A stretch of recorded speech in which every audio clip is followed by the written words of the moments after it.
Let's move on to a divisional opponent of theirs, and that's the Yeah. Cleveland Browns. Signed Zion Johnson to a 3-year, $49.5 million deal today. Did I do something wrong? No, It's funny that we're about to talk about Zion Johnson and the big deal he got to go play for the Cleveland Browns. For the Cleveland Browns. I mean, they had to sign somebody, Prayers up right? for Shitter Sanders. Prayers up for Shitter Sanders. They had money to spend, and they had to spend it. And so this is how they've, at least so far, decided to allocate some of their funds. Thoughts on, I don't feel like there's tons to say, but thoughts There on this isn't. move? Yeah.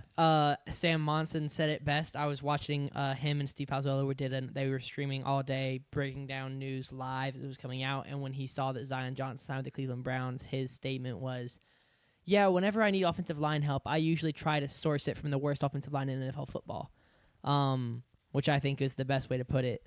There are some now. That's the negative side. The pessimistic view is to say, well, Zion Johnson was a member of the worst offensive line in NFL football this season, one of the worst we've ever seen. So he must reek. And so he must be awful. However, as the optimist on the show, apparently now, I'm going to spin it optimistically and say that this is his second contract. He's a former first-round pick, so he has talent, right? Scouts saw something in him, and clearly that hasn't clicked or it hasn't been put on display at the NFL level yet. But that's traditional for offensive linemen.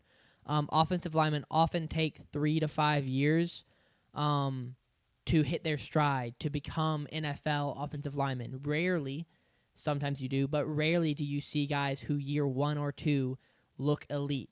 I'd say Penei Sewell is one of those guys who year 1 or 2 was elite. It's rare that someone comes in and is incredible off of rip. And Zion, and so the optimistic view is to say, well, he's a former first-round pick. This is his second contract.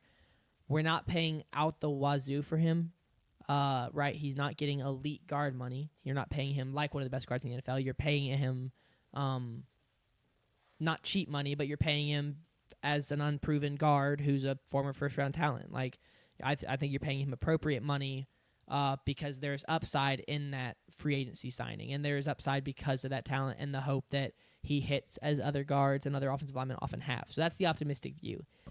As a Chargers fan, I'm just going to say good luck. Yeah, that seems, once again, very optimistic. It just seems at this point, and it's kind of how it's been, like, if you're an offensive lineman and you are healthy, you can make some money. Like, someone will be like, yeah, we got you. Come here. Come play for us. Any thoughts on Zion Johnson to the Browns, JP, or can we keep it moving? I no thoughts on him, but they did sign Sheldon Rankins, defensive tackle from the Houston Texans. I like that a lot. 2-year deal. So another added piece on that defense that was really, really good last year. I do think that, they've already done Zion Johnson and now Titus Howard. Yeah. With the trade with the Houston Texans, signed both of them the contracts. This team has got to go, I think, offensive line with one of those first-round picks and infuse some young talent. And just because it doesn't seem like a lot of people want to sign there, clearly. I wonder why. force them by drafting them to a 4-year contract, which, again, they don't have to necessarily sign. They can hold out, which is now becoming more of a custom. But, yeah, they gave up 51 sacks last year, and they had the 6th least rushing yards last year. They need help on the offensive line. I think they have to spend one of those first 2 picks on them, which is 6 and 24. Yeah, I think that's a fair point. I mean, I had him going offensive tackle at 6 in my my mock that'll never see the light of day from this morning.